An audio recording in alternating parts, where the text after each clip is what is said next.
If you're looking to fly the friendly skies and get a nice pat down at TSA, this outfit will get it for you. Want to be comfortable when you're doing air travel, and this outfit looks like it would be really comfortable, and it is, but it would be a little bit of a nightmare for you to travel in. Today I'm going to cover some do's and don'ts of things that you should and should not wear when going through TSA.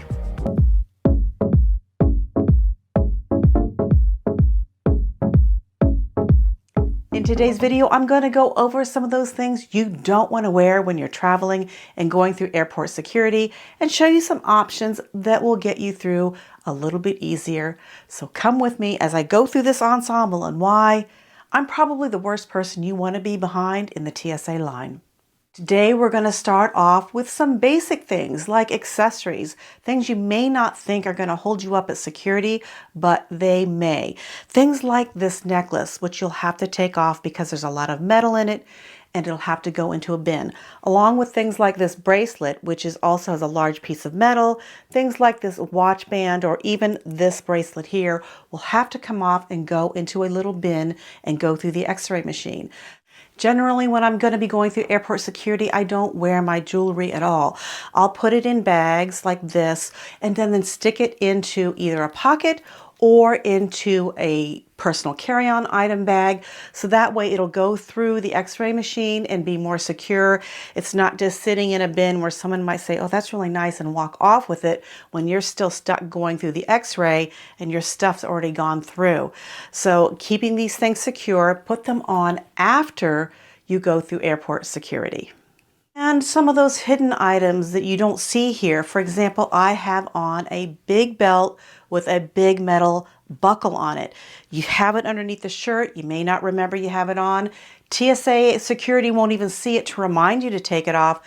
You're going to walk through the detector and it's going to set off the alarms, and then you'll have to step back, put this through while all your stuff has already gone through, and then put this belt in. I recommend that you take the belt off, put it in your personal carry-on or your carry-on luggage, and then put it on again at the end of security, so that way you won't set off any alarms and you'll get through security easily.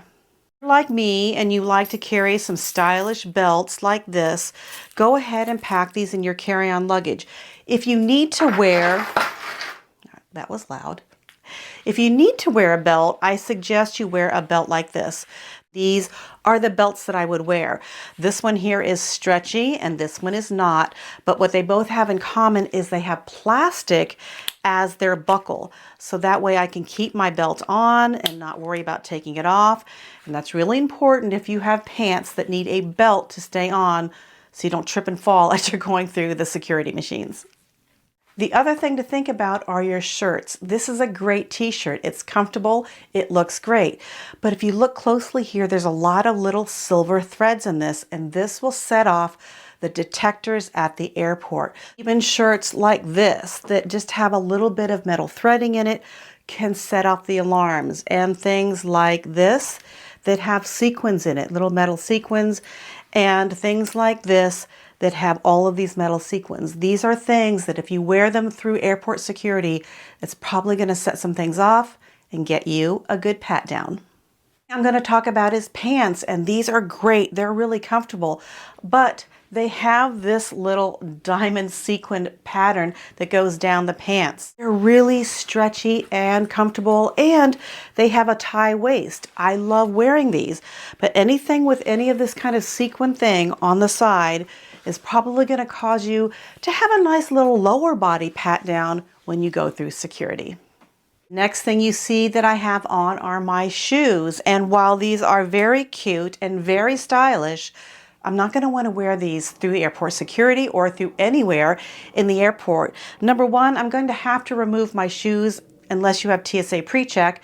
But if you're going internationally, you're probably going to have to remove these, and that means you're going to be barefoot through that security line with whatever's on that floor. And I don't know what they clean it with or how often they clean it. So I don't like to be barefoot in the security line. Also, I've got to try to unbuckle these, get these on and off. It's just going to be a problem. Also, if you're in an airport, there's many times where there's a gate change. You're delayed, you're running through an airport, you're trying to get to your gate. These aren't going to be the best things to do that in. recommend that you pack these in your carry-on suitcase, or if nothing else, have a pair of sneakers or something you can slip on to get you through airport security. You can put these on in the plane if you'd like or whatever, but just have something with you that if you could switch into shoes that can get you where you need to be quickly, that's the best idea. Also, if you're going to wear these and that's what you want to wear, I would bring a pair of socks. So you could take these off at the beginning of the line and at least put a pair of socks on your feet when you go through airport security. If I'm going to be wearing sandals or anything like that through airport security, I always try to bring a pair of socks that I can put on and go through security and then take them back off and then just wad them up and put them in my personal carry-on and wash them wherever I'm going to be. That way, at least I know my feet weren't just on that bare floor at airport security. But generally, I don't wear sandals. Like I said before, I need something I can move in if I need to. And generally, sandals are also not the largest part of my travel shoe collection. And usually I wear my largest shoe on my flight. And sometimes that means it's something like this, which is a hiking boot that I can also dress up. But as you can see, there's a lot of lacing on here. So it means I have to unlace my shoes, take these off, and then put them back on. Now, if I'm going to do that, that's fine. I just make sure that when I past the first security officer and I've shown him my passport and my ticket, that I start to untie my shoes before I get to the bin so I can get them off quickly. Now, what I like about these is that they have some nice stretch to them right here. These stretch so I can get them on and off really easily. As a matter of fact, if I tie these really loosely, I can slip these right back on. So that's a plus with something like this. The other thing to do is if you're going to wear a big boot like I have done with these, is even though these have a lot of laces and buckles, it also has a zipper on the side. So I don't even have to untie anything. I just unzip this, take my foot out, put this in the bin, and then slip my foot back in, zip it back up, and I'm good to go. This is a great way to travel. And for those of you who don't want to tie anything at all, just having a nice boot like this, which is completely slip in. It's slip in, slip out. I wear these a lot when traveling, when I want a black boot that can kind of dress up a pair of pants or even sometimes wear with a skirt. Something like this is great, but try to avoid things with a lot of laces and buckles. It's just going to take you a lot of time to get those back on. Plus, if your feet or legs swell when you travel, that can also be a problem because you need to get them as loose as possible. And something like this is always going to give. Whereas if you have something like this, you'll be loosening it up during your travels while your feet swell, because everybody's feet swell while they travel. This is not an obvious thing, but glasses. If you have to wear readers like I do, I sometimes put them right here on the top of my head and I just forget that they're there. But when you're going through the scanner, they're probably going to catch it and tell you to put them on your face. Sometimes they don't, and you go through and they get caught and they're like, go back through, put them on your face and go through. So just remember, if you have glasses and they're readers and you're not used to it, just put them on your face when you go through the scanner, and that way it will not be a problem. Next thing is hair accessories. Sometimes I like to wear my hair up, and I will just put it up, you know, just like this, and just work a little thing like this through it, and it's all great. It just works through and keeps my hair up. However, if they can't see that and you go through the x-ray, they see something maybe pointing. Now this is wood and it's probably going to be okay, but I have had it where they're like, can we see this? As you can see, it's pretty long and pointy. They just want to look at it because it's long and pointy, and they'll make you take it out of your hair. So not something that always gets caught, but every TSA agent is different. So just be wary. You might want to put this on after, or put this in your carry-on luggage and deal with it after that. With jewelry and hair things, or things like this, a lot of times you'll want to wear a scarf and pin that scarf on with a cute little safety pin. But this safety pin has a long pointy thing, and a lot of times they'll make you take it off and they'll want to look at it, and they may even confiscate it. So this is another item that I would probably put on after, or put it in your carry-on luggage to take with you on your trip, but possibly not wear that through, you know, airport security. Next items are actually approved by TSA. However, do not put these in your purse and send your purse or personal item through the scanner. It's not that it's impossible to do, but the last few times that I've traveled, these have set off something where they need to go through it.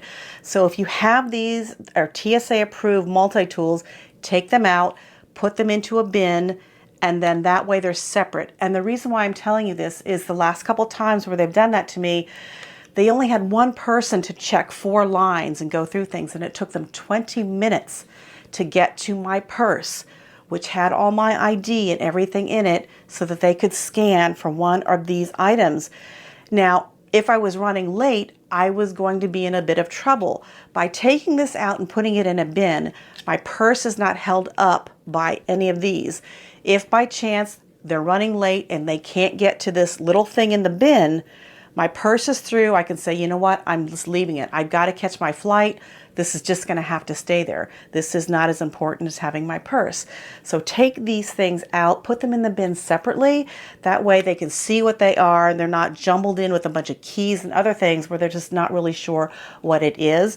And also, if they think they're going to take it from you, I take a screenshot from Amazon showing that this says it's TSA approved or TSA compliant, and they usually just open it and realize that there's not a knife or anything in any of these things and they're good. But every TSA agent is different, so you just need to be aware that there is the possibility these would be taken. I've traveled, I've never had these taken from me, but I will tell you, take them out of your purse and put them in the bin separately. Well, if you follow my channel, you know I usually carry a meal with me on the plane and put that in my little personal carry-on. However, I keep this little set in the very front pocket so I can take it out. Very much like the multi-tool, sometimes this will be something they want to look at, and I don't want my whole bag held up because of one little thing. So I will take this out and put this little pack in the bin. And it's because it has a couple of things that might be triggering for them, like chopsticks that are long and pointed. And these are wooden, so generally these are fine for me to get through with. But sometimes I also carry this little titanium, actually I always carry this little titanium fork and spoon that's folding. And they sometimes just want to know to take a look at this. So I think it's because it has that little point on it. They just want to look and make sure there's not a knife and point and pull that out. Again, that being said, if airport security is got one person checking the lines and they're taking too long, and you've just got to get to your flight because they're just taking too long, and you want something you can just leave there because, look, I've got to go. This is all taken out and put into the little bin, again, with my multi-tools. So these generally all go into a bin together. That way, if I had to leave, I don't have my purse or my personal items sitting there at the TSA bin waiting to be scanned or checked by someone, and I can't actually leave. So pull these things out. You'll be glad you did. So when I'm going through the airport, I wear a vest or a jacket with a lot of pockets. That's going to allow me to either put all this stuff in beforehand or take it off at the airport and stick it into zippered pockets that are going to keep it secure. And these pockets are nice and deep. As you can see here, pretty wide and deep. These zip. And there's even one in the back here that I could even put a small iPad in or a small tablet in and put my wallet, my cell phone, my passport in this, and then send this whole vest or jacket through the security scanner, and then everything just gets scanned. That being said, you still don't want to put things like this that I talked about earlier in these pockets, because then this whole thing is going to get held up by security because they put it aside to get, to be checked for one little thing, and you're waiting for it. And if you've got your cell phone and passport all in this, all of that, you have to think of this as like a large purse. It's just going to get held up. So remember, put all these things in separately. That happened to me in Germany where I put this into a bin separately, and we were waiting to get scanned and waiting to get scanned, and it was taking too long. I already had my vest, my personal carry-on items all ready to go. I ended up having to leave this at security because I couldn't miss my flight, and I knew I could buy another one of these. The good news is I didn't have it in my jacket, and this wasn't stuck at security and have me miss my flight. So always anything sharp or you think that might be pulled aside and inspected by security, make sure you put that in a separate little bin. And also be prepared to part with it, because every TSA agent is different. Even though this is TSA approved, they could look and say, I'm not going to let that through. And you really can't argue with the TSA officer. You'll have to do what they tell you to do.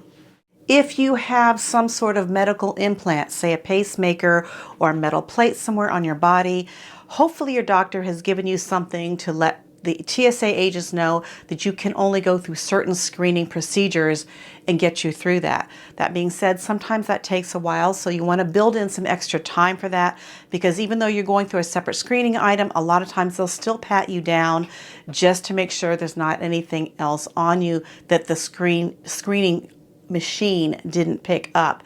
So make sure you have that piece of document with you that shows what you have, and give yourself some extra time. So I know there's some great travelers out there that have learned some painful lessons going through airport security. I want you guys to share those stories below so we can learn from those lessons. And if there's something I forgot, please leave those in the comments below too, because I'd like to know, and everybody in this community would like to know as well. I want to thank you for watching, and as usual, juice life, drink the joy, keep life simple, keep your packing and your travel simple. I'll see you guys in the next video. Bye.